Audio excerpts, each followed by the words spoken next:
And we are back, ladies and gentlemen. Appreciate y'all for tapping in with us on the Doing All Right here. Got a fantastic show for y'all. Well, pardon me. Good morning. Good morning.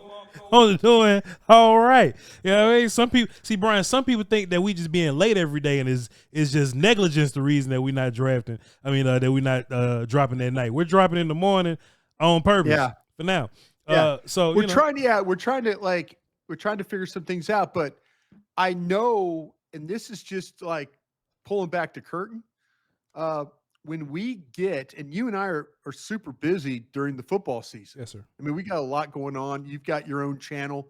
Yes, you and I are going to work here with Crown Global Media and the .com, and we've got, so get ready, folks. It's going to be our show right out of the gate. Yeah. Me and Voch right out of the gate. Yeah. You can catch us at 11 a.m. Central on Cowboys break. Yeah. And then I got to go do 5 hours of radio on 105.3. Voch is probably going to have some really good content. He's going to walk through, maybe break down some film. Yeah. We'll break down some film with Crown Global Media. Trust me.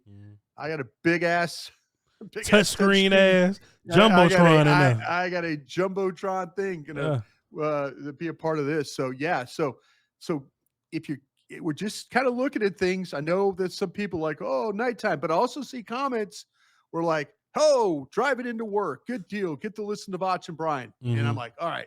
But just kind of know that during football season, Voch and I are early guys. So we're going to knock this thing out. We're then going to hustle on over to the Star and do a little work with Ambar and Derek, and then hustle to my station. He's going to hustle home. Yep. And we're still going to keep working. But that's kind of be what our football season is going to look like. Yeah. So be ready. Yeah, right. Be ready. Right? We be ready? Be ready. Yeah. Say it with me, Voch. Be ready. Be ready.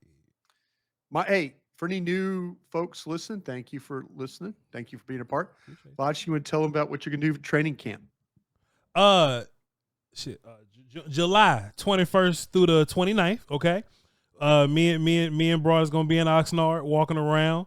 He'll be there a little longer, but I'm leaving on the 29th, and we're gonna shake y'all hands and give y'all hugs and talk about football with y'all. We're gonna be giving practice updates and all that. Then I'm gonna come back to good old Texas, and I'll be relaying information. Me and Brian gonna do the back and forth like we did last year. Nothing stops. And right, likely at the end of August, maybe a little sooner than that. Sure. We're going to be in some new digs. We'll be in the studio. New digs. Me and my drink. TV cameras, lights, all kinds of bells and whistles. Content is going to still be the same. Brian's excited. Just be different. I'm really excited. I'm really excited. Yeah. Really excited, man, because this thing is going to be big. Big.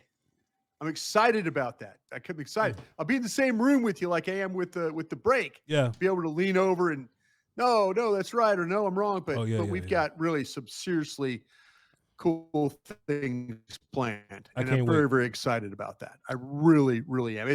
I'm trying to go to the lake, Voch, to go to the lake. And then what do? We create Crown Global Media. Here we go. So but we need this to pay for the lake house, and I'm trying to retire early, so it's all gonna happen. There you go. So what's the clock say? 3:03. Is that when football starts? Is that when I know people are watching this about, fast forward to 3:03 football starts. Brian, don't worry about them people. Some people love to hear this part of the show. They'll fast forward. I'm super, super, super, super excited to be working with this man and then creating this and then doing other things with NFL stuff, fantasy football stuff, college football stuff. I mean, there's a lot that we're going to do at Crown Global Media, but the start of it is going to be that gentleman you see to my way, this side, that way, that way, and myself. So looking forward to it. Boy, Giddy Brian is something else. But I ain't gonna lie to you. I can't, man. I go to that studio every day. Yeah, and something new happens. Yeah. My control room window got put in today. That thing is triple paned. We got paint, got all kinds of furniture and equipment, and it's all my equipment coming from England. And I mean, we're highfalutin. We are highfalutin is what we're doing. I can't wait, Brian, bro. Man, I'll tell you Thank what. you. I'm excited. I am super excited. I'm excited to have you at camp, though, too. Be a lot of fun. You'll get to experience the Rudder Room. I don't know if you've ever experienced the Rudder Room, but it'll be fun. I've been to the Rudder Room, but I haven't gotten the fanfare that you guys get. I haven't gotten the Illuminati stories with everybody at the Rudder Room. Oh, yeah. Oh, yeah. You'll be part of the Illuminati stories for sure. Yeah. What do you got, man? What do you got today? I got something for you, too. I got something. But we're going to talk about, they signed a couple of dudes, right? Mm-hmm. Man, I see what you're doing. Man, Brian, I see what you're doing. Man, the Cowboys did something. You know, Brian. Mm-hmm. The word of the offseason, typically every offseason, but you've been working with me now, so you know about my language and nomenclature sometimes when I bring it to the party. Is nomenclature. Hey, man, come on, man. It's Voch. It's Voch here play. Hey, look, chill out. New nomenclature. All right. Hey, you know. All right. Watch me use that word. Never. You know, man, it's just certain language that we bring to the party. You know, certain language. Yeah, I can see me in a Scotty in a war room. Jerry, nomenclature. Jerry don't know what the hell nomenclature means. He's a billionaire. He don't know what nomenclature means. He don't know what nomenclature means. But it's all good. But man, Brian, if you've heard me say one of my vocabulary words, man, there's certain ways to say something, boy. You did. You have. You clearly have. You hear me talk about redundancies all the time, Brian. I always talk about redundancies when we talk about building these units in these rooms. That is your word, redundancy. You've done shows. Go back and look at shows that Voch has done about redundancy. I done this for 5 years. You know what I mean? But Brian, the Cowboys did something interesting. You know what I mean? And I don't think it's quite interesting the fact that they went to go find a player from the USFL, because they do that all the time. That ain't the interesting part. Yeah. The Cowboys cut a 340-pound nose tackle. Yeah. Who they drafted at one time. And they signed a character that plays, I would say, incredibly close to what Solomon and Osa is. Mm-hmm. Now, Brian, I don't know if the Cowboys got a plan. I don't know if they got a plan. But now they got a bunch of B-gap dudes. Yeah. And I feel like their only A-gap guy is Jay Toia and Mozzie Smith. Yeah. If you look at the B-gap characters, I mean, Tommy King Basode in there, you know, Perrion in there, Solomon in there, Osa in there. Depending on where you put Luigi in them, he in there. I feel like they got a lot of B-gap dudes, Brian. Like, you know what? Yeah. Why Perrion Winfrey? Why him, Brian? Why the 290-something pound defensive tackle and not somebody that's bigger and heftier than him? I talked to somebody in the organization, but I talked about the corner. So I need to turn around and find out about why. You know what we need to do? What's that? Just let me hit a text here real quick. Knock that out. Maybe do me a favor. Yeah. Do me a favor. Mm-hmm. Do that host stuff that you do really well. Do that host stuff. Talk about why maybe you saw this guy at Oklahoma, why you liked him or not, you know. Let me ask about. Let me see. I'm a YouTuber. Let me ask. You're a YouTuber. I can do you know, you're a pretty famous YouTuber, I'd say. Brian, let me tell you about Perrion Winfrey, man. Okay, here we go. I like what you're doing right now. I remember the 2022 draft class, Brian, watching Perrion Winfrey, and it's interesting. Gun under the seat guy came from him. That's another one of my phrases. But he's a guy that, you know, he was out when the Robert Kimdichie type guys was out. You know what I mean? That hybrid, super athletic 3-tech dude, but they really like an edge guy, but they move along the line of scrimmage. And depending on what school they go to, Oklahoma do something goofy like put him at nose, but that's not what he's going to be in the league. And he was one of those early 290-pound, I ran a 4.6 40 guys. So looking at Perrion Winfrey, he was all like hype. He was all athleticism and strong hands and slanting the fronts, because that's what they did at Oklahoma. There's a highlight of him smacking the hell out of Brock Purdy. I ain't know that Brock Purdy was Brock Purdy at the time, but you know, that just lets you know the NFL stuff, you know, the Iowa State, you know, things or whatever. But Perrion Winfrey, in my mind, Brian, if you told me that you get to pair him with Eberflus, it makes sense, right? Because he's an upfield bursty 3-tech guy. Now, to be fair, this is me speaking from Oklahoma eyes, and this is me speaking from Cleveland Browns eyes. I didn't watch him play with the Nashville Silly Nannies. You know what I'm saying? Nobody saw that film. You know what I mean? Sure. And I even tried to get on YouTube, Brian. I made an attempt to get on the YouTube to watch some Nashville Silly. It's like Birmingham Stallions or something. I made an attempt to go out there and find some film, but I didn't get back enough film to fit my film watching taste. So I can't speak on what's happened with Perrion Winfrey the past couple of years, but apparently Perrion Winfrey is one of the best defensive tackles in USFL, UFL, whichever football it is. He's one of the best guys in the league, in that league now. So if you're Will McClay and staff, Brian, to be fair, those guys haven't missed on the USFL guys. You know what I mean? Brandon, they've been very good. The pro department's been right on that one. Brandon Aubrey, Turpin, those are those guys. If anything you could say about Winfrey's not like a big producer. He hadn't put a bunch of stats up, whether it be college or in the league. But what the Cowboys will look for, Brian Broaddus, is traits. And that kid is big, and that kid gets upfield. He's bursty. He can run fast, and he got strong hands. It was all about, can you keep him out of trouble and keeping him focused? So if you're going to shoot the dice and make a gamble and get a free player from the USFL, I think the Cowboys are just kind of checking him out, Brian. See, I like what you're saying here, and because I went back and looked at my college scouting report on him. What'd it say? And maybe this had something to do with how Oklahoma was playing their scheme at the time. Yep. But here's a 6'4", 290-pound guy.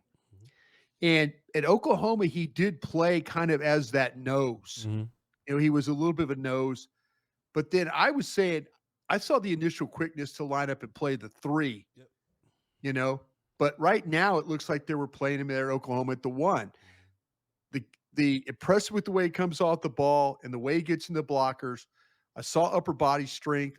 I did see some times where he struggled a little bit to get off some blocks. This, again, college football. Need to go back and try and watch him on some other stuff. Just reached out to somebody, see if I could get an answer while we're still doing our show. He just doesn't show a lot of technique to free himself.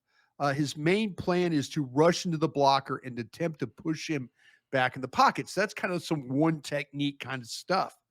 But when he has a better chance of making a play when he's moving or on the move, or on that slant, when they put him in move, and that kind of gives you, more of the 3 technique kind of stuff. Play upfield, get upfield, to try and be that guy. I think this is the way that he kind of frees himself, the way he's able to, and a chance to get to the ball. I don't think he makes many of those wow plays, and that's, again, was something I saw but he flashes the ability to finish when he does get around the ball. I did say his best trait was his initial quickness and power. I thought this worst trait at times where he lost track of the ball, where he didn't look as aware as he needed to be. And, he was at the Senior Bowl, felt like he had a pretty good week of practice at that. I mentioned that in my notes. He was disruptive in the way he played. I kind of felt like that guy could maybe play as a 1 or play as a 3, probably better as a 3 technique, with his that size he had. And then you're telling me in the UFL that he was one of the better under tackles or better 3 techniques in the league. So it makes sense.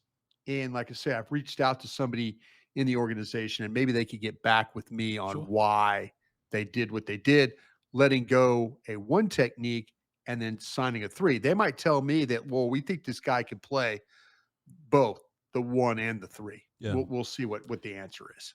That's the part that's most interesting, Brian, is the corresponding roster move that came along with it. You know what I mean? I reached out, like I said, well, you were kind of giving me your scouting report. I reached out, and hopefully that person will get back to me and let me know why they did what they did. Because look, when you bring in the corner and you get rid of the other corner that I don't even know his name, Luke Lechua. I saw his name. I couldn't even remember his name. The Cowboys guy. You bring in a corner and you let go of a corner, right? Like, cool. That makes sense. But I think Baku. Man, Brian, I don't even know what number he is. Who that is? I don't remember. Number 30. I don't remember him being here, Brian. But he got let go. What that is? I'm looking at my roster. Yeah, I'm looking at my roster from when I was there the other day. If you said it's Luq. Yeah, Luke Baku. He got cut, so he's finna be in Jacksonville somewhere. But but the corresponding roster move made sense for corner. It didn't make sense for one tech because you need different types of guys in your D line room. So, I know. Okay. Since you're talking about the corner real quick, can I give you please. My guy gave me a little bit of scouting report on that. Hell yeah. Said, okay, hey, I asked him, I said, why this guy? Yeah, please. And I know we saw him in college, and I did his college scouting report on radio today. And I was, the Central Arkansas kid. Yeah, okay. I said, why this guy? Why the corner? Long, athletic corner that can run. Sure. Of course, like he was a 4.31 at the combine, I think is what it was. Special teams experience, a guy that has the traits that we're looking for as a depth corner. Right. So they're thinking, okay, bring this guy in. He's a long limb guy. He's one of those guys. I remember, like I said, when I was doing the scouting reports on him. Let me see. Was he in that same? He wasn't in the same draft. What was his draft? He was a 21, I believe. I believe he was a 20. Yeah, he was a 21. Yeah. He was a 21. Robert Rochelle. I'm sorry, Voch. I totally interrupted you. No, were you going to make a point about the defensive lineman? Because all of a sudden I jumped into. Hell no, I'm a YouTube. I'm going to make it later. Tell me about Robert Rochelle, please. Okay, this is okay. Hopefully we'll get back on why they made the move but Robert Rochelle, and I just gave what they think about him. Robert Rochelle coming out of Central Arkansas, 6'1", 193. This is from the 2021 draft, is what. So he's played some games. Packers, Rams. I think that's the Rams. I think took him in the 4th round. I think I got that right. Yeah. But this is, like I said in my notes, I said this is an exceptional athlete. Outstanding time speed, 4.41, 43-inch vertical jump. And you could see where he's done. I've seen videos of him before where he's done box jumps, and you could see that explosiveness in him. But the press coverage, when he gets his hands on his guy, that's his thing. There's times where, as well as he runs, he needs to get his hands on guys because that kind of helps him stay in position. I saw a super competitive guy. He doesn't back down from a challenge. He'll go right at his man. He'll make a contested ball situation if he can. He has really good ball skills overall. Will put himself in position to get his hands on him, can finish plays. I saw some really good tackling. There were some other times where he went low, kind of bounced off guys. He's another one of those Senior Bowl guys. He did a pretty good job. Game practice didn't appear too big for him being from Central Arkansas. Yeah. Played with a little bit of a chip on his shoulder, one of those guys that wasn't highly recruited. He came to Central Arkansas as a wide receiver, changed positions to corner, and kind of filled out as a player while he was at Central Arkansas. Yeah. So that was my college view on him, and I need to take a pro view of him. But what they're saying, long, athletic, depth piece. That's what they're looking at right now. Basically, what it looks like, Brian, is that the Cowboys brought in 2 players that have traits, and you could and you could treat traits like 7th round picks or undrafted free agents sometimes. They brought in traits guys, and it maybe didn't work wherever they were, but maybe with a breath of fresh air, maybe some new coaching. I mean, you bring in a 3-tech to the Eberflus party, you know what I'm saying? Like maybe that'll turn things around for some of these guys, but. I just want to kind of think about what like Cowboy fans thought about it for a second, Brian, because I saw some people on the internet, man, they wasn't happy about it. And I was like, well, I don't think they're done because Robert Rochelle doesn't stop you from doing anything, just in my own personal opinion. And I don't think Perrion does neither. If anything, you bringing in Perrion and dropping Justin Rogers makes me feel like one tech got to be on the way.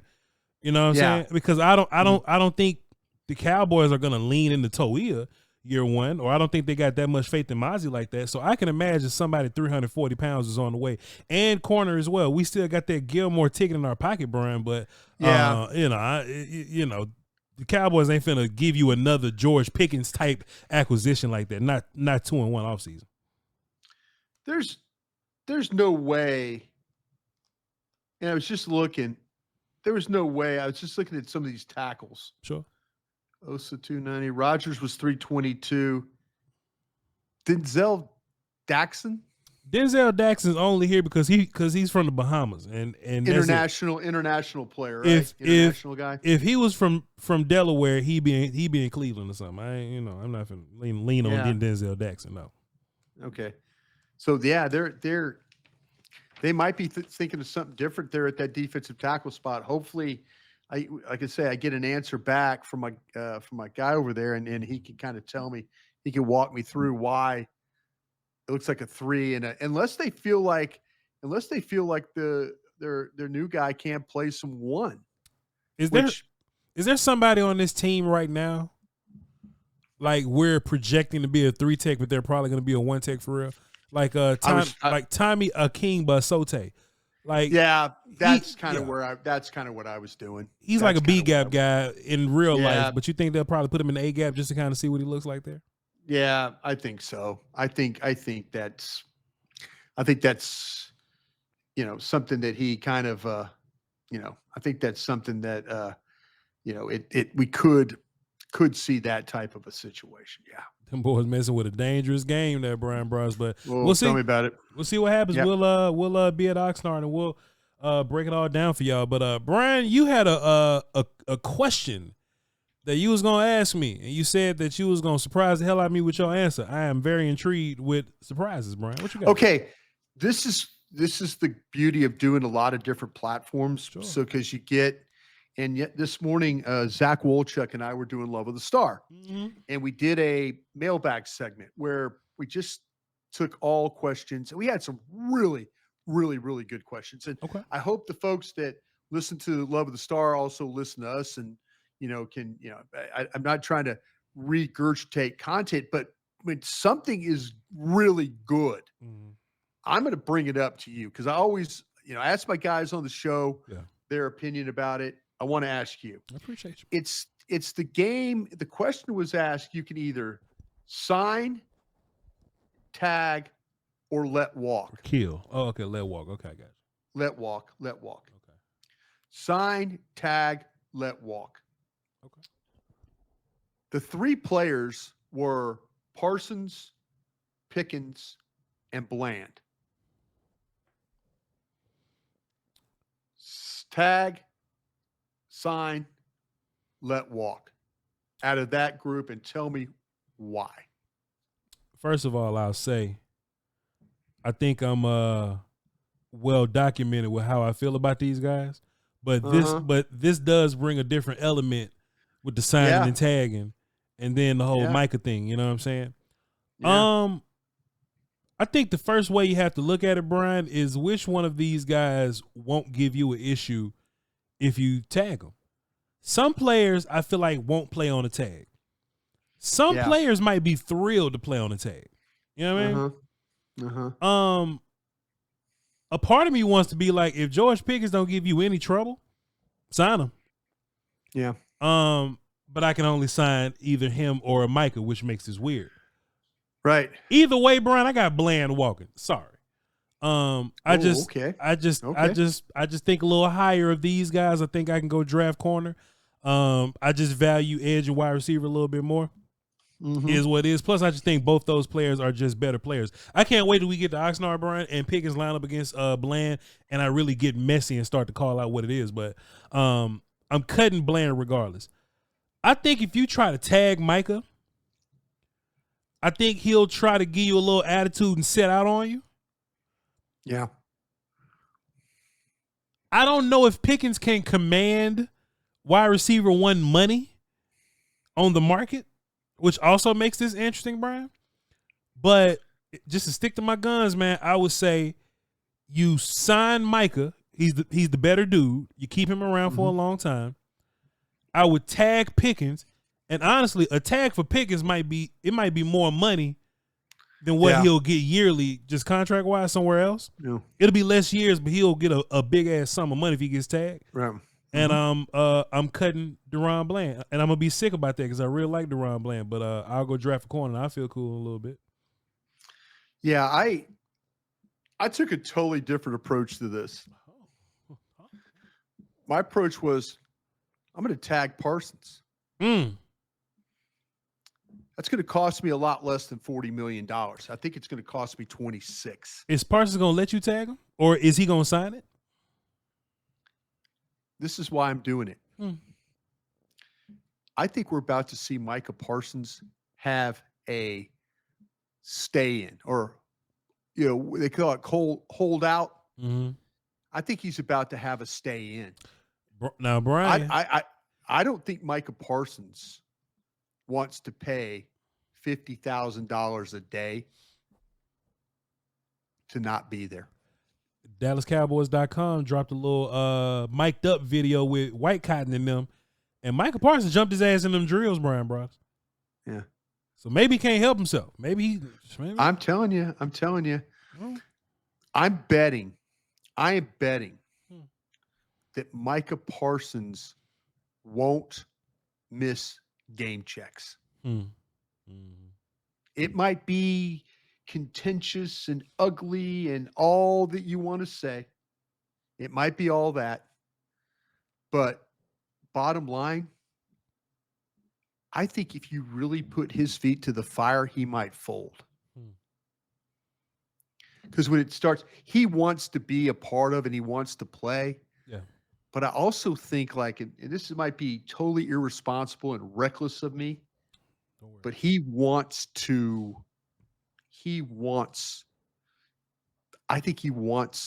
to have that money. And I don't think he's willing to sit out games when a couple $1 million is on the line. Brian, this sounds weird, but just kind of hear me out. Do you think that it's the agents that make the push for more money more often than not? That if it was up to the players, they'll go, man, look, dog, that's fine. Let's do it. Let's just go play. But it's the agents that's really doing all this. Well, the agents are, what they're doing is it's not only that current client, that current deal. David Mulugeta, he negotiates huge deals. Every year he's got huge deals. There's certain agents that never, ever, ever have a huge deal. Right. And so David Mulugeta feels a responsibility to other agents not to get worked on a deal. He feels a responsibility to the agent community. Like, there were people that were pissed off at Oso Diggy's agent. Yeah. He's like, wait, you left money on the table. Why would you do that? Yeah. Don't worry about that. Yeah. Why would you? So to me, David Mulugeta is going to negotiate big deals, but he owes that to the Players Association and to his client. So yeah, does David Mulugeta want things to be big? But I kind of feel like, to me, that not paying Parsons $40 million,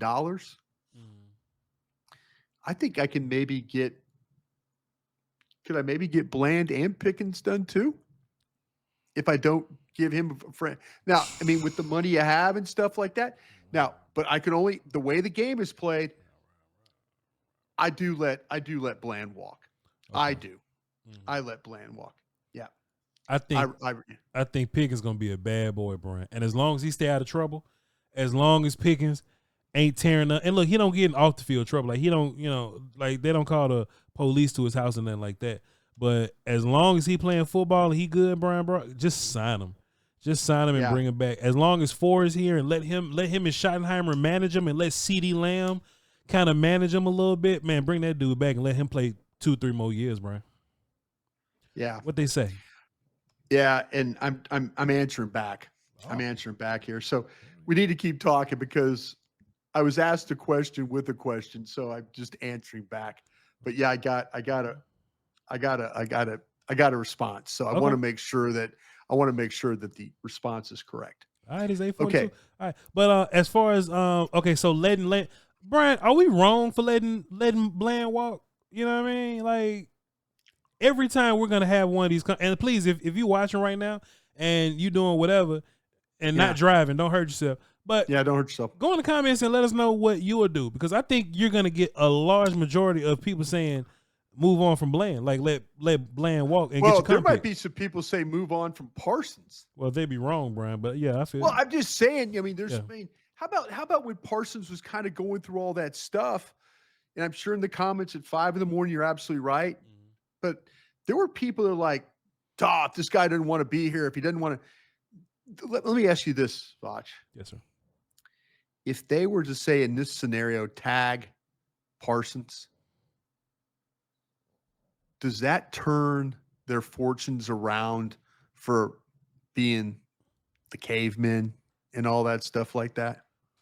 Nah, because I wouldn't want to let this guy be the guy that you that you get out of caveman. You want to be the caveman in this one, right? Cave on Micah because he's one of the best players on your team and one of the best players in the league. If you cave on somebody, cave on Dak, cave on Tank Lawrence or Zach Martin or something. Cave on, I mean, or not cave on those guys.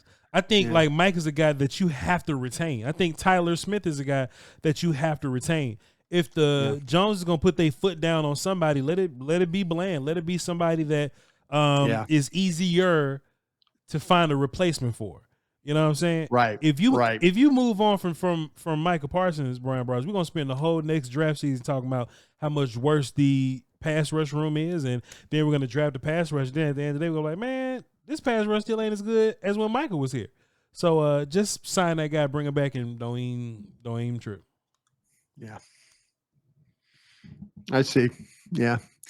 I was there thinking, I was kind of looking at this. Like I said, I got to comment back. I just got to make sure that I say this the right way is what I got to do.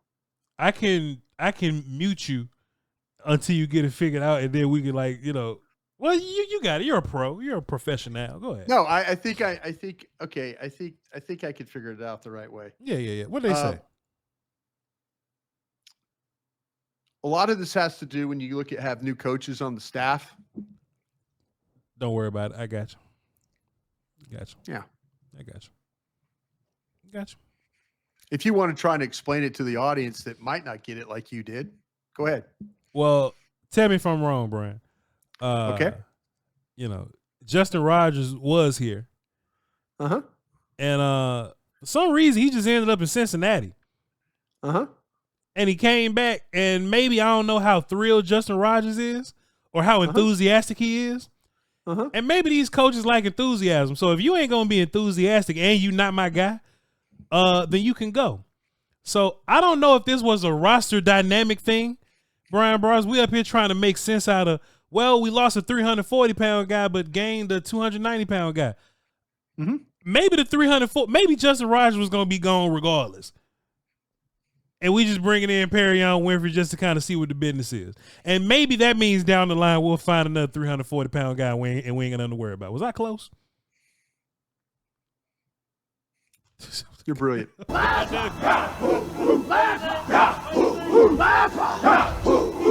right, then. Hey, man. Yo, Brian, man, these guys got to be enthused, man. They got to work hard when they get here, Brian. They got to. Yeah. You gotta bring your lunch pail with your sandwich to work, man. You can't be half-stepping with a new organization, no sponsors. You crazy? Yeah. That happened to Jordan Phillips last year. Remember Jordan Phillips? He was just like, man, he was like, I just don't like being here. Yeah. Gone. Look, nothing's confirmed, by the way. I didn't talk to no damn body. Y'all ain't see me pick my phone up and text nobody. I'm just assuming and Brian smiling. No, I'm glad you said it. It saved me from having to Brian didn't say shit. I said it, and he just smiling. You just said you're very good at this. Get his ass out of here, Brian. We trying to figure this out. We're good. You're good, man. It's all you're really good. good. Don't worry about it. Yeah, you're really good. Well, we got our answer. So at this point, let me shake your hand before we say something else to get us kicked out the source pool, Brian. Bro, we want no problem with the source pool. You know what I mean? No problem. I didn't say anything, man. I'm just here. I'm just here for the broadcast. Yeah, man, we just talking. What else he say? He said something else? He said something? No, we're all good. Hey, man, y'all be sure to follow Brian Broaddus to get the updates on Crown Global Media. He going to be going back to the studio every day. He going to be taking pictures and smiling. I go in there and I sit by myself and imagine doing great things. Yes, I'm gonna go by. I'm excited. I'm gonna go back because I got a key now, and we'll just do it like that. But yeah, be ready, and yeah, tap in with me. VOCHLONBARDI. We trying to get to 100.